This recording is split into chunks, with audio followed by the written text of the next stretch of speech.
everyone. Today I want to talk about that N word. Okay, so I was just like watching YouTube videos. That one video that caught my eyes was a Canadian professor 2 years ago was doing a communication class, and he was talking about the different filler words in different languages. And he talked about in Chinese language, the filler word is in English means that, okay, or that one. So you have to understand this.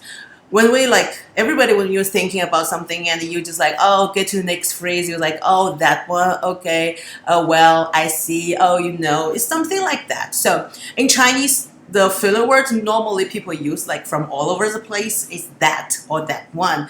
And if you're referring to it means that, or people say a lot of that whom, that who, that what. In Chinese, it sounds, if it's that who, 那谁, that what, 那啥, and that one mean 那个. And it sounds almost exactly the same, the English racial slur. It's but it means completely different word. It's sometimes there are other languages than English, and English is not even the most spoken language in the world. So I think the number one is Chinese. So who should change? But this is makes so offensive. The Chinese professor got suspended because of that. It's complete normal. I was like, should Chinese speak students get offended by that? Just you're saying the Chinese language itself, which has thousands and thousands of years, the Chinese language itself is offensive? It's I don't know. Maybe, yeah, I think sometimes, in the Chinese community, people was okay, you should try to really turn down because you're not in China anymore. If you're in China, you're saying that, everyone thinks it's just normal and this is daily basic Chinese language. But if you present with other people, maybe you should tone it down. But I don't know. Should we? Or I think maybe it makes sense if you are America, and if you talk, if there's a black person, African American person stand next to you, and you just order something in Starbucks, you say that one in Chinese would just be 那个还是那个还是那个 you think 还是 means or you will that one or that one or that one, and you will be sound all will be sound 那个还是那个 that will be get yourself a deep trouble. I don't know, maybe you should tone it down when you read the room first. Maybe that's it should be about. So I think the Chinese language itself, of course, the language itself has no problem, but I think those offended students was too reading into situations, looking for racist in every scenario. Maybe we live in this grand earth, and as a person who speaks multiple languages, I speak Chinese, Portuguese, English, and a little bit Spanish. So sometimes this language buffs is confuse you. I remember I don't speak French. I don't speak French, but I know some words now. But the first time when I was a kid, the first time when I got France, I went there by train. Because I'm from Lisbon, I took a train from Lisbon and got France the next day. This was night. I knew the train would stop in Sven, but I missed the stop. I was asleep. So when I woke up, it's already in France, but I didn't know that. When I got off the train, I thought I was still in Sven, but immediately, when I got off the train, I hear people say, is it morning? Salut? Ça va? I was shocked. I was like, oh my God, what is this tongue? And people speak Chinese and that offensive? And I was like, no, it cannot be. Because salut means stupid donkey, sawa means stupid child in Chinese language. No one greetings in the morning to another people, salut, sawa. No one does that. And then I went to a bar. I went to take breakfast, and there was a, what do you mean by salut?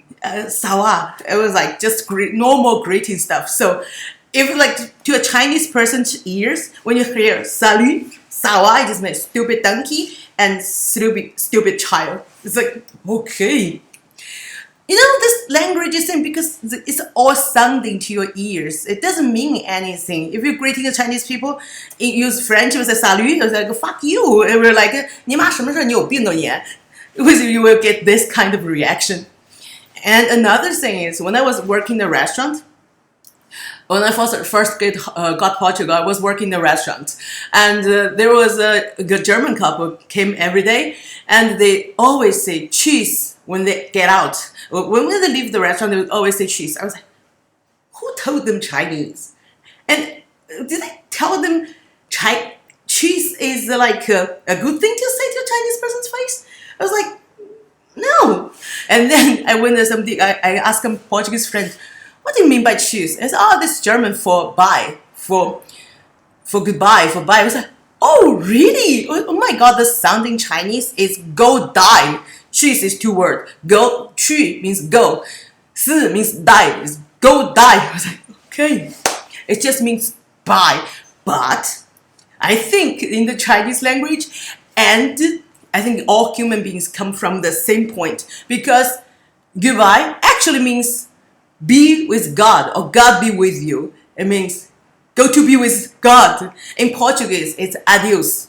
Adios, till God, or God around, till God. In Spanish, also adios. And Italian, also adios. It all means God be with you. English is also goodbye. God be with you. So it all means God be with you. And another layer of meanings, God be with you, is means die.